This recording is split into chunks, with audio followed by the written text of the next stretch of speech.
C'est pourquoi? Monsieur Knox, Oui. vous êtes accusé du meurtre d'une succube. Veuillez me suivre. Seigneur Belzébuth, que faites-vous là? Monseigneur.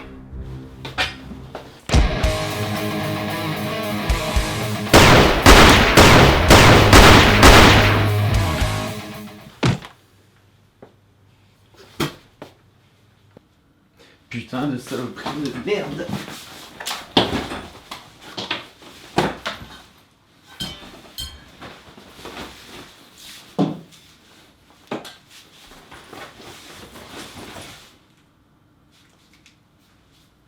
Mais qu'est-ce que vous foutez là? Vous voyez pas qu'il y a un cadavre ici? J'ai pas le temps de vous dire.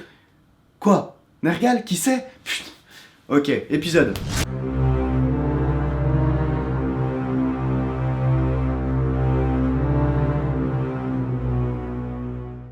Pour savoir de quel démon je parlais dans un épisode, j'utilise le traité de démonologie d'Edouard Brazet, qui me permet, grâce à une liste qui a été faite dedans, une liste de 333 démons, de faire mes épisodes en fonction. Du coup, je risque de pas parler de tel ou tel démon. Mais bon, c'est pas grave, il y en a déjà 300, ça fait un bon paquet d'épisodes, tranquille, calme. Bref. Du coup, dans ce bouquin, il y a beaucoup de démons où il n'y a qu'une seule ligne. Et quand c'est un démon mineur ou peu connu, sur internet, on trouve cette même phrase. C'est le cas de Ascaroth. À ne pas confondre avec Astaroth, démon peu connu qui protège les espions et les délateurs, et qui dépend de Nergal. Mais qui est donc Nergal? Que me dit mon traité? Démon de second ordre, chef de la police du ténébreux empire, premier espion de Belzébuth, et sous la surveillance du grand justicier Lucifer. Telle est la version des démonomanes. Maintenant, entrons dans un univers sombre, terrifiant, glauque, un univers que beaucoup d'entre vous connaissent, un univers popularisé par Lovecraft.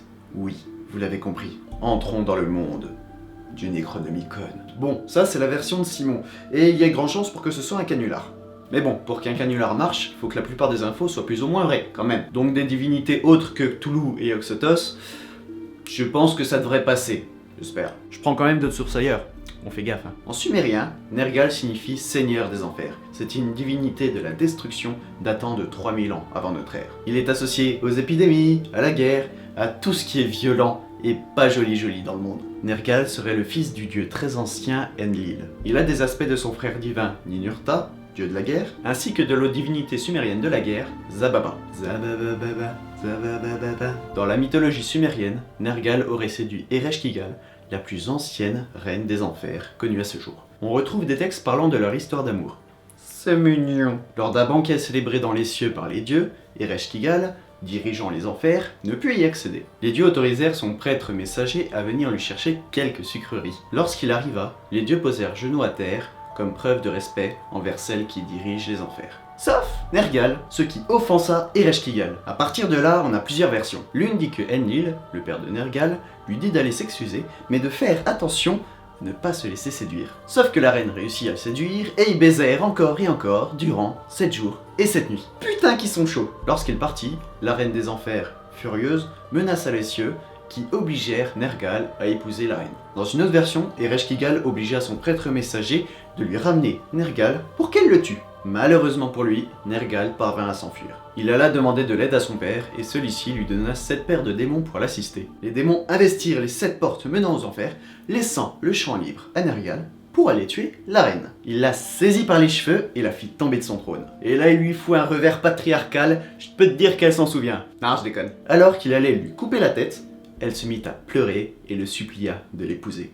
Tu seras le maître et je serai la maîtresse. Nergal fondit en larmes, des larmes d'homme, la consola et l'embrassa. Morale de l'histoire, sois insolent avec une reine et frappe-la. Elle tombera amoureuse, te fera l'amour et t'épousera. D'après d'autres légendes, Nergal est souvent associé à la déesse Laz dans la ville de Kuta. Mais c'est pas tout! Nergal est aussi assimilé à d'autres divinités infernales, Ninazu par exemple, fils d'Ereshkigal. Donc là on passe d'époux à fils.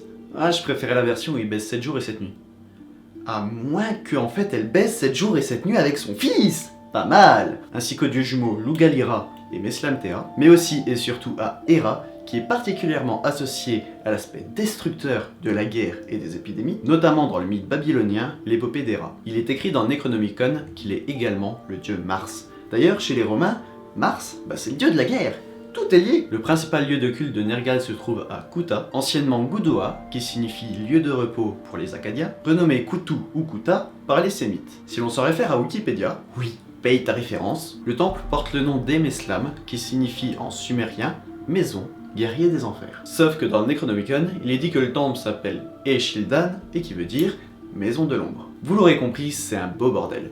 Qui dit vrai, je ne saurais le dire. Les textes officiels présentent le temple comme celui de Meslamtea, d'Hera, ainsi que de Laz ou Mamitu, mais pas comme étant celui de Nergal, sauf erreur de ma part. On trouve dans d'autres villes des temples portant le même nom. Celui de Lugalira et Meslamtea à Durum, le temple principal de Mishkan Saphir près de Nippur, et celui de Nergal à Tarbitsu en Assyrie. De nombreux temples à la gloire de Nergal sont érigés dans divers endroits du sud de la Mésopotamie. Dilbat, Insin, Larsa, Sipar, Ur, ainsi qu'en dehors de la Mésopotamie, Elam et Syrie. Nergal est toujours populaire au début de notre ère, à Palmyre, en Syrie. Peut-être que 2000 ans après, c'est toujours le cas, et c'est pour ça que c'est autant la merde là-bas. Adam Darski, le chanteur du groupe de black metal polonais Behemoth, utilise le pseudonyme de Nergal.